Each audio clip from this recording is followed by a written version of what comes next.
시편 100편 1절로 5절의 말씀입니다. 온 땅이여 여호와께 즐거운 찬송을 부를지어다. 기쁨으로 여호와를 섬기며 노래하면서 그의 앞에 나아갈지어다. 여호와가 우리 하나님이신 줄 너희는 알지어다. 그는 우리를 지으시니요 우리는 그의 것이니 그의 백성이요 그의 기르시는 양이로다. 감사함으로 그의 문에 들어가며 찬송함으로 그의 궁전에 들어가서 그에게 감사하며 그 이름을 송축할지어다. 함께 읽습니다. 여호와는 선하시니 그의 인자하심이 영원하고 그의 성실하심이 대대에 이르리로다. 아멘. 저는 겨울이면 생각나는 한 편의 동화가 있습니다. 짧게 소개해드리도록 하겠습니다. 옛날에 흥부와 놀보라는 형제가 살았습니다.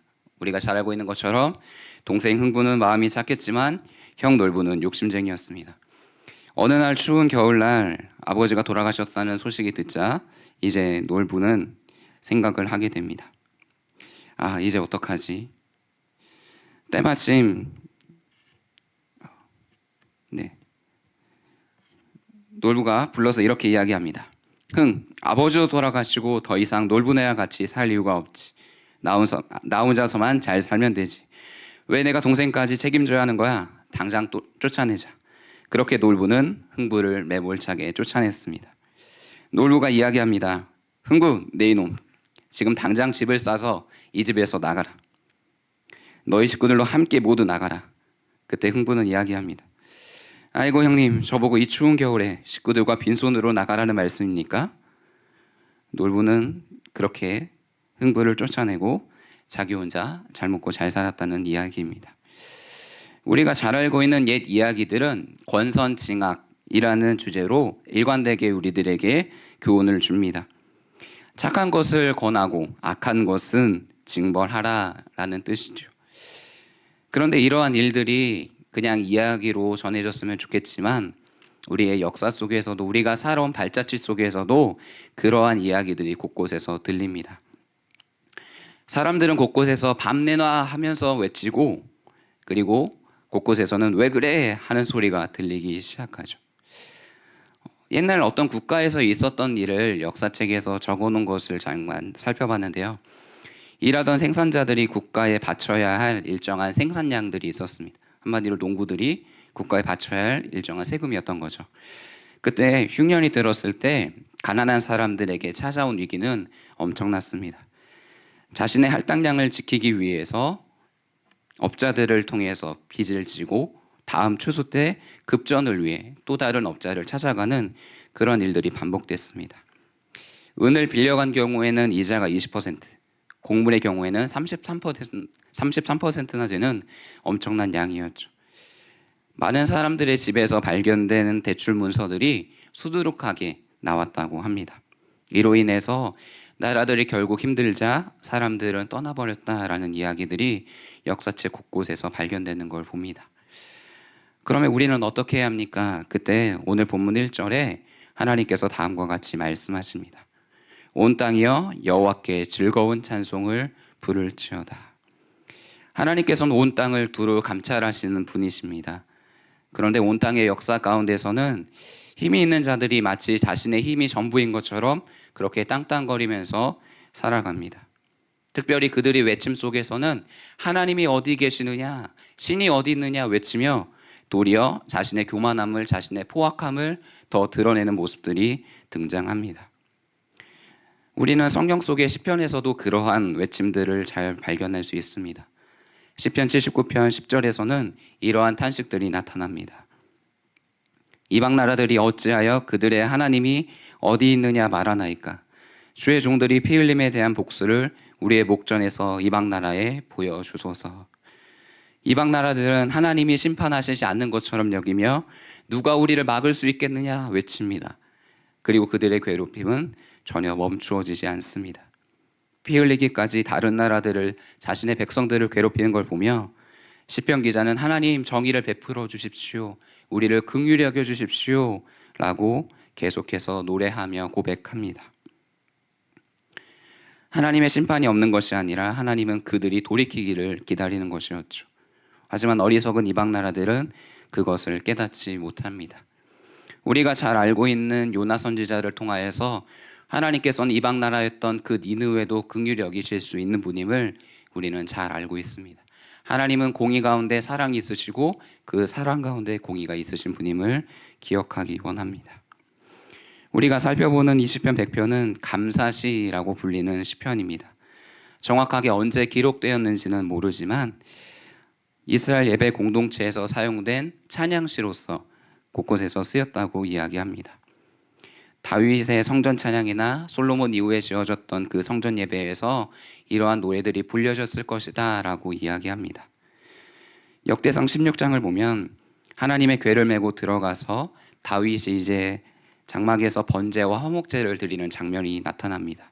그때 레위 사람들을 다시 세우기 시작하고 그때 이스라엘 하나님 여호와를 칭송하며 감사하며 찬송했습니다. 아마 그때 레위 사람들이 다윗과 함께 오늘 본문을 찬양하지 않았겠는가라고 학자들은 추측합니다. 이 이스라엘 역사 속에서 성전은 굉장히 중요한 의미를 갖고 있습니다. 우리가 12월 한 달 동안 출애굽기를 통해서 성막이 지어지는 과정들을 면밀하게 관찰했습니다. 그 목적은 하나님께서 너희와 함께 거하시고 그 가운데 내가 예배를 받기 원한다라는 정확한 목적이었죠. 하나님께서는 이스라엘 백성들에게 임재를 통해 나타내시고 이스라엘 백성들은 예배를 통해 번제와 화목제와 여러 제사들을 통해 하나님께 나아가는 놀라운 은혜를 경험한 것입니다.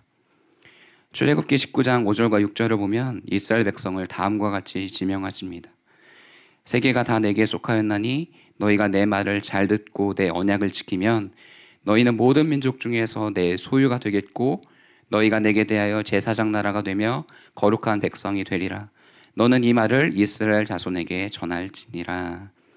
하나님께서는 온 땅, 온 세계 가운데 이스라엘 백성들을 구분하셨습니다. 왜냐하면 하나님이 왕 되시기 때문에 하나님의 말씀에 순종할 때 이들이 어떻게 하나님이 일하시는지를 대신 나타내 보여주시는 것입니다. 이것을 통해 열방 나라들은 이스라엘이라는 작은 나라를 통해 하나님이 살아계시구나, 하나님은 정의와 사랑을 갖고 계시는 분이구나, 이것을 보여주시기 위해 세우신 것입니다.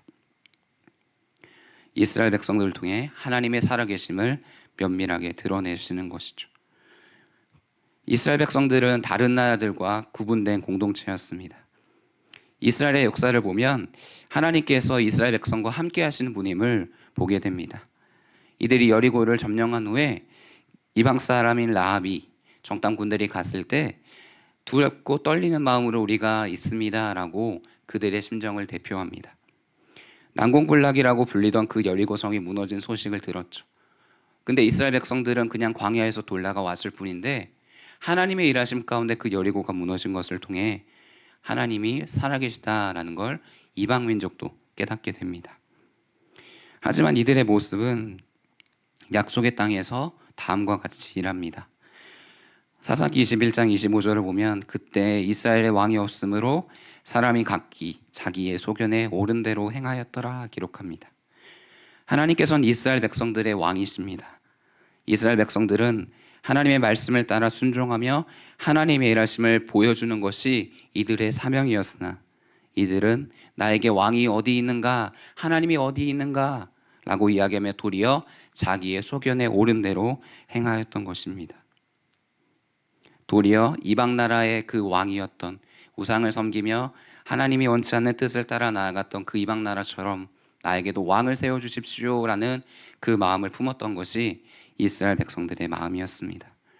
그 마음을 알고 계시기 때문에 하나님은 신명기 17장을 통해 너희들이 왕을 세울 때 이렇게 세워라 말씀하십니다.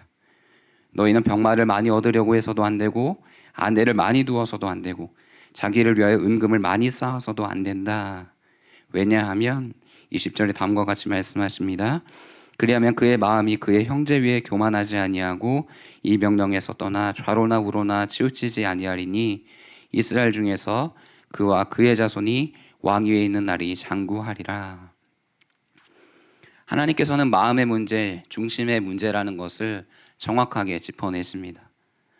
이방 나라들은 교만하였고 그 교만한 마음 가운데 자기의 뜻대로 살아가는데 너희들이 어찌하여 왕을 세우겠느냐.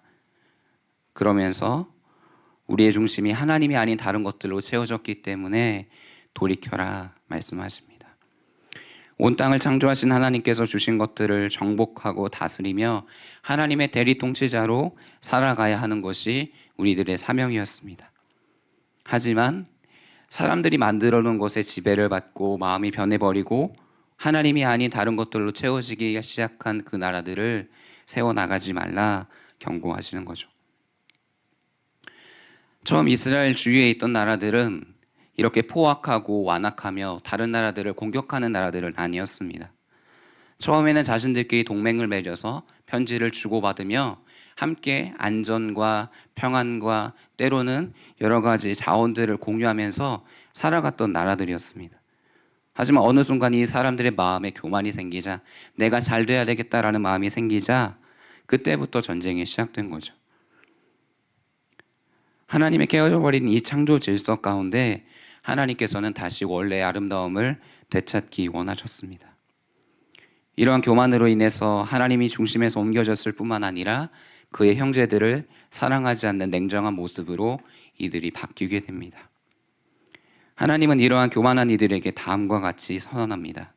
온 땅이여 여호와께 즐거운 찬송을 부를지어다. 우리가 여호와께 즐거운 찬송을 부를 수 있는 이유는 무엇입니까? 우리가 섬기는 분, 우리의 왕은 하나님이시기 때문입니다. 우리의 감사의 유익 중에 하나는 하나님이 우리의 왕이시기 때문에 우리가 감사할 수 있는 것입니다. 여호와께서 베푸신 은혜를 히브리어로 헤세드라는 단어에 담고 있습니다. 이것은 결코 변하지 않는 사랑입니다. 사람들의 사랑을 보면 사랑이 영원할 수 있을까? 때로는 생각합니다. 아무리 그 사람을 위해 검은 머리가 팥뿌리가 되도록 사랑하겠습니다 선언했던 그 신혼부부의 깨가 쏟아지는 모습도 결국은 자신의 의견이 달라지거나 자신에게 불리한 상황이 맞닥뜨려질 때 투덜거리며 그러면 안 돼, 나 너무 서운해 하면서 상대방을 해롭게 하는, 상대방을 다치게 하는 그런 일들을 보고 있죠. 하지만 하나님께서는 이스라엘 백성들을 창세전부터 계획하시고 계속해서 그들을 사랑하시고 그들을 계속해서 인도하십니다. 이 사랑의 절정이 바로 성막, 성전입니다. 내가 너희와 함께 거하여 너희와 영원히 동행하겠다 작정하시며 그렇게 베푸시는 것입니다. 신명기 12장 11절을 보면 다음과 같이 말씀하십니다. 너희는 너희의 하나님 여호와께서 자기 이름을 두려고 택하실 그곳으로 내가 명령하는 것을 모두 가지고 갈지니 곧 너희의 번제와 너희의 희생과 너희의 11조와 너희 손의 거제와 너희가 여호와께 서원하는 모든 아름다운 선물을 가져가고. 하나님께서는 이 가운데 거하시며 내가 거할 그곳에서 하나님이 주시는 것들로 하나님이 원하시는 그 놀라운 아름다운 헌신들이 드려지기 원하신다는 것이죠. 하지만 이스라엘 백성들이 이방의 신들처럼 우상들을 섬기기 시작하고 산당들이 세워지기 시작하고 그 가운데 이스라엘 마음들이 점점 변화되기 시작합니다. 하나님께서 성경 속에서 정직하고 올바르다라고 인정했던 왕은 산당들을 제거하고 하나님께서 거하셔야 할 그 자리에 하나님께 예배하는 그런 왕들이었습니다. 이처럼 하나님을 예배하는 문제는 굉장히 중요합니다. 하나님은 우리에게 은혜를 베푸시기를 원하시며 우리는 그 하나님의 은혜를 경험해야 합니다. 우리의 모든 소유가 하나님께 속해 있음을 고백할 때 우리는 그에 맞게 재물과 헌신과 우리의 시간을 드릴 수 있죠. 2025년을 시작하는 우리 가운데 이러한 놀라운 헌신들이 계속해서 이어지기를 원합니다. 우리의 모든 왕되었던 것들, 우리의 중심되었던 것들을 다 옮겨가서 하나님 내 안에 거하여 주십시오. 하나님 내가 드리는 이것이 작지만 하나님이 주신 그 큰 은혜에 감격하여 나아가오니 주여 받아주시옵소서. 이렇게 고백할 수 있는 우리의 공동체가 되기를 원합니다. 우리의 잘못에도 불구하고 돌이켜 회개할 때 다시금 회복시키시는 그 하나님의 은혜를 경험하기 원합니다. 계속해서 우리 가운데 넘치는 사랑과 은혜를 공급하시는 하나님을 경험하기 원합니다. 그렇기 때문에 오늘 본문의 2절은 다음과 같이 이야기합니다. 함께 읽겠습니다. 시작. 기쁨으로 여호와를 섬기며 노래하면서 그의 앞에 나아가라. 아멘. 우리의 헌신 가운데는 억지로함이나 의무감이나 인색함이 없어야 합니다. 우리의 헌신과 우리의 모든 것 가운데는 기쁨과 감사가 담겨야 합니다. 여러분들은 삶을 살아가면서 가슴이 뛰는 순간이 언제가 있으셨습니까? 우리가 무언가에 관심을 갖게 된다면 모든 감정과 시간과 돈이 다 그쪽으로 향하게 되는 것을 보게 됩니다. 제가 신대원을 다닐 때, 신대원이 용인 양주에 있는데 어떤 형이 밤에 계속해서 나가는 겁니다. 그래서 저 사람이 뭐하지? PC방 가나? 해서 조심스럽게 물어보니까 그 당시에 아내가 될 사람이 부산에 있는데 수업이 마치면 그 부산까지 내려가서 아내를 잠깐이라도 얼굴을 보고 다시 올라와서 오전 수업을 듣는다고 합니다.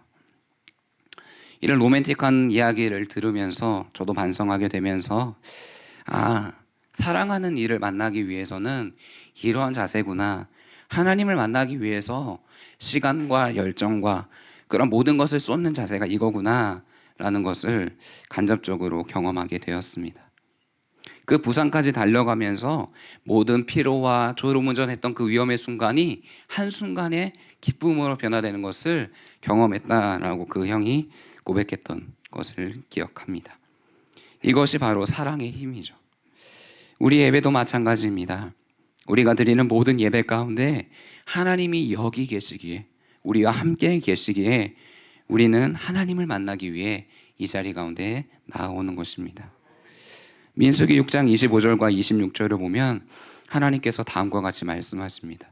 여호와는 그의 얼굴을 내게 비추사 은혜 베푸시기를 원하며 여호와는 그 얼굴을 내게로 향하여 드사 평강 주시기를 원하노라 할지니라. 아멘.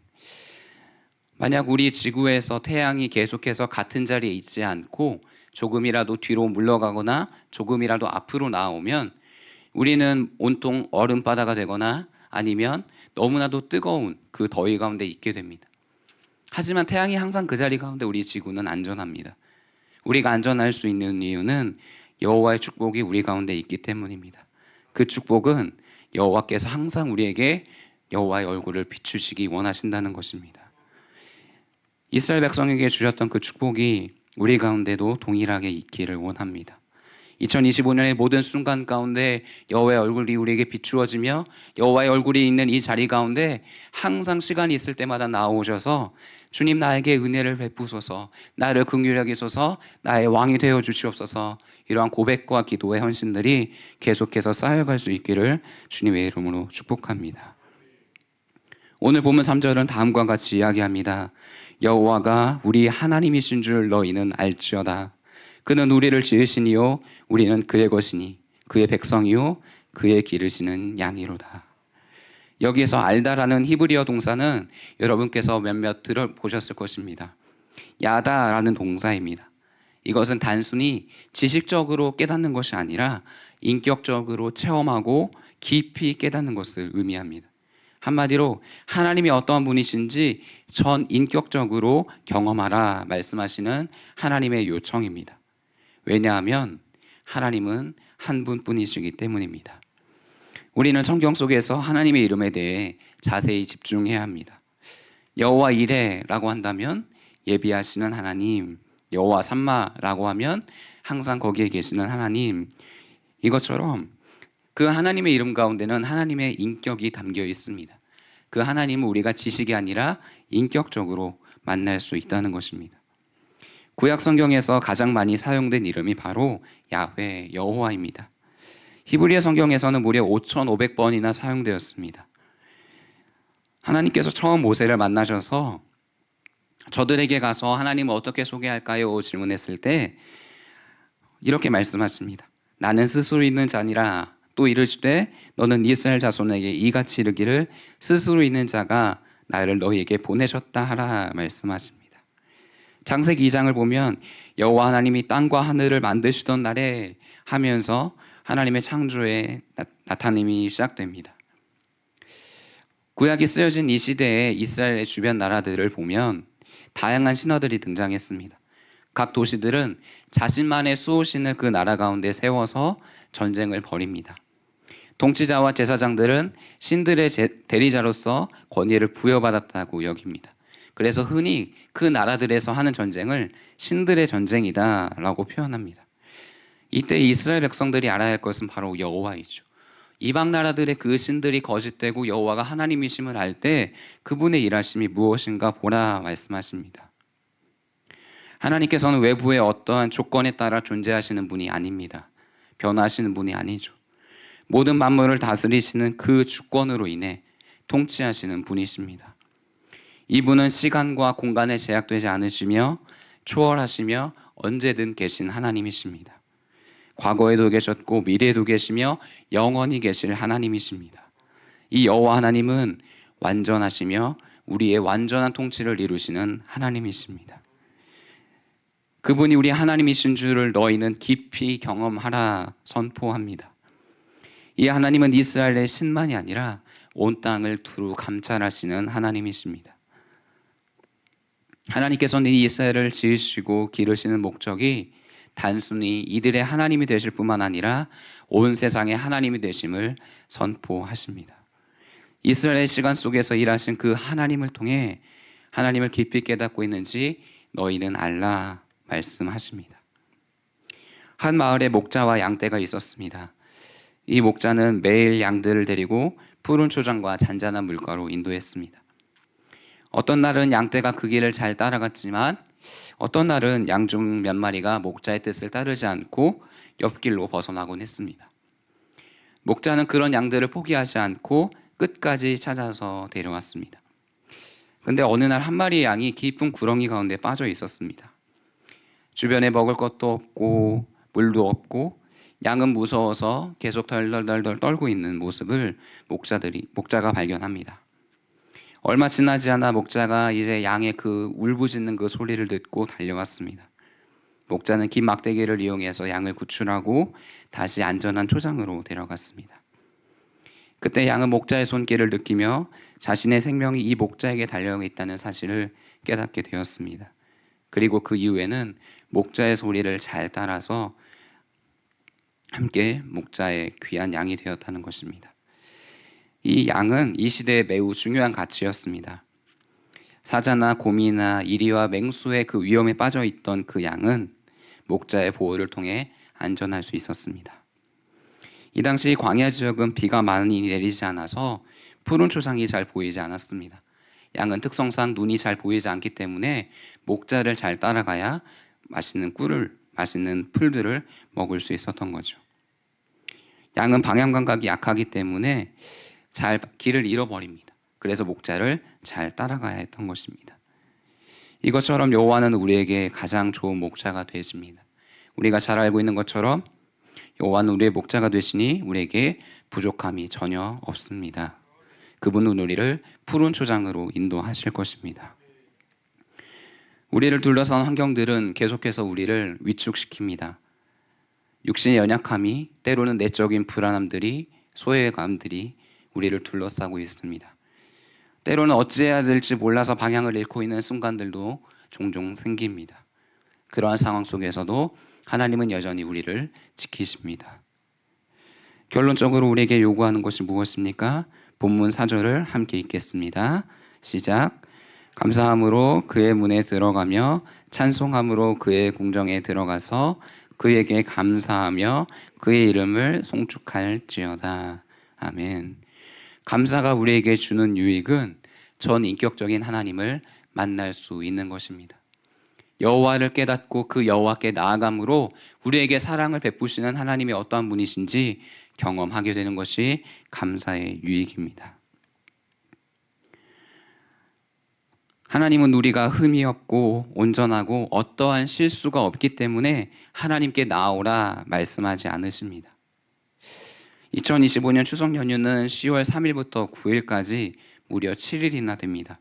금요일 하루만 더 연짰으면 10일 동안 쉬게 됩니다. 우리는 잠깐 행복한 상상을 해보겠습니다. 만약에 외국으로 놀러 간다고 합시다. 티켓팅을 해서 놀러 간다고 하면 그때 딱 마주치는 것이 보안 검색대입니다. 수화물을 붙일 때도 철저한 검사를 통해서 반입해서는 되는 것과 반입해서는 안 되는 것들을 면밀하게 살피고 그것들에 따라 비행기를 탈 수 있는지 없는지 결정합니다. 근데 놀라운 사실은 이 성전에 나올 때 보안 검색대가 없다는 사실입니다. 하나님은 너는 올 때 주님 오늘은 약간 쉬고 싶은데요. 그러니까 좀 며칠 뒤에 와 라고 하지 않으십니다. 너는 죄가 있기 때문에 조금 시간이 걸려 라고 말씀하지 않으십니다. 그냥 감사함으로 저 문을 열고 들어오는 그 순간, 찬송하는 그 순간, 하나님 너무나도 죄송해요 쭈뼛쭈뼛 하는 순간 잘 왔다 안아주시고 그분의 음성 앞에서 귀 기울이시기를 원하시는 하나님이십니다. 반면에 사단은 우리에게 정죄감을 계속해서 심어둡니다. 야, 너 또 똑같은 실수했잖아. 네가 어떻게 그래서 하나님의 실수를 사랑을 받을 수 있겠어? 야, 너는 자격 없는 것 같아 라고 계속해서 우리 마음 가운데 정죄감을 심어 놓습니다. 하지만 그 정죄감조차도 덮으시는 분이 하나님이심을 함께 고백하기 원합니다. 그 모든 죄를, 그 모든 허다한 연약함들을 덮으시는 것이 하나님의 사랑입니다. 우리 2025년 가운데 이 하나님의 세사를 돋게 하시는 놀라운 회복들을 경험할 수 있기를 원합니다. 이 하나님의 사랑에는 하나님의 성품이 잘 나타나 있습니다. 하나님은 선하시며 신실하신 하나님이십니다. 시편 23편 6절은 다음과 같이 노래합니다. 내 평생의 선하심과 인자하심이 반드시 나를 따르리니 내가 여호와의 집에 영원히 살리로다. 하나님께서 한 인생에 베푸시는 은혜는 평생입니다. 우리가 태어났을 때부터, 아니 창조되기 전부터 우리가 죽는 그 순간까지 우리에게 하나님의 은혜는 계속되고 있습니다. 하나님으로 인해 믿음과 소망이 충만한 것이죠. 여러분 앞에 혹시 어렵고 힘든 순간이 지금 있으십니까? 그렇다면 예배의 자리에 나오시기를 축복합니다. 예배의 자리에 나올 때 좁아졌던 어깨와 마음을 넓히시고 하나님 저 왔습니다 하고 당당하게 출입문을 열고 들어오시기를 축복합니다. 그 가운데 안아주시며 회복시키시는 하나님의 놀라운 역사가 우리의 2025년 가운데 있기를 원합니다. 특별히 하나님께서 우리 가운데 2025년 순을 통해서 그 일들을 행하기를 원하십니다. 순은 작은 단위이기 때문에 이야기하기가 더 수월합니다. 전인격적으로 만났던 그 하나님을 순 안에서 함께 나누어 주십시오. 함께 감사를 나누어 주십시오. 함께 기도 제목들을 나누어 주십시오. 그로 인해서 하나님의 은혜가 공동체 가운데 흘러넘치는 것을 함께 경험했으면 좋겠습니다. 하나님의 은혜의 놀라운 것은 멈추어 있지 않다는 것입니다. 그 은혜는 계속해서 흘러가며 그 흘러간 은혜들이 차고 넘친다는 것입니다. 에스겔에서 말씀하시는 것처럼 마치 모든 강물들이 동에서 서에서 남에서 북에서 성전에서 흘러나가는 것처럼 이 길동교회를 통해 그 하나님의 은혜가 흘러나가겠다 말씀하십니다. 감사의 찬양들이 흘러넘치게 하겠다 말씀하시는 것이지요. 우리의 주변을 둘러보면 온통 좌절과 실망과 또한 흔들리는 나라와 흔들리는 우리의 모든 삶 가운데 감사하겠는가라고 때로는 반문하게 됩니다. 하지만 사랑하는 여러분, 그럼에도 감사하십시오. 그럼에도 하나님의 은혜를 사모하십시오. 그럼에도 불구하고 하나님께 찬양함으로 나아가십시오. 왜냐하면 하나님은 그 모든 상황을 뛰어넘는 여호와 하나님이시기 때문입니다. 오늘 마지막으로 오늘 본문 5절을 고백하며 나아가겠습니다. 함께 읽습니다. 여호와는 선하시니 그의 인자하심이 영원하고 그의 성실하심이 대대에 이르리로다. 아멘. 이 시간 이 선하신 하나님을 함께 찬양하며 나아갔으면 좋겠습니다. 우리가 이 시간 찬양할 때 하나님 그렇습니다. 주의 인자는 끝이 없고 그의 자비는 무궁하며 아침마다 새롭고들 새로우니 주님 주의 성실하심이 큽니다. 함께 고백하며 나아가겠습니다.